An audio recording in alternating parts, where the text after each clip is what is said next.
বাবা নামক বট গাছটা যে হারিয়ে ফেলেছেন, একমাত্র সেই সকল সন্তানগণেরাই বুঝবেন যে বাবা নামক বট গাছটা কত গুরুত্বপূর্ণ ছিল আপনার জন্য, আমার জন্য।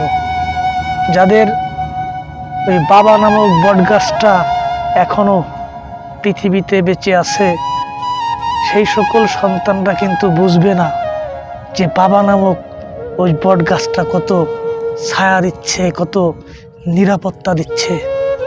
আপনি নিরাপত্তায় ঘুমাচ্ছেন, আপনি নিঃশ্বাস নিয়ে ঘুমাচ্ছেন, আপনি টেনশনহীন জীবনযাপন করতেছেন। যেদিন আপনার ওই বাবা নামক বট গাছটা এই পৃথিবী থেকে চলে যাবে, আপনি সঠিকভাবে নিঃশ্বাস নিতে পারবেন না। আপনি নিঃশ্বাস নিতে গেলে আপনার ভিতর থেকে দম আটকে আসবে। এই জন্য অনুরোধ করি, এই বাবা নামক বট গাছটার যত্ন নিন। বাবা নামক বট গাছটা যেদিন হারিয়ে ফেলবেন, আপনার দীর্ঘশ্বাসের আর কোনো সীমারেখা থাকবে না। এটাই বাস্তব, এটাই রিয়েলিটি।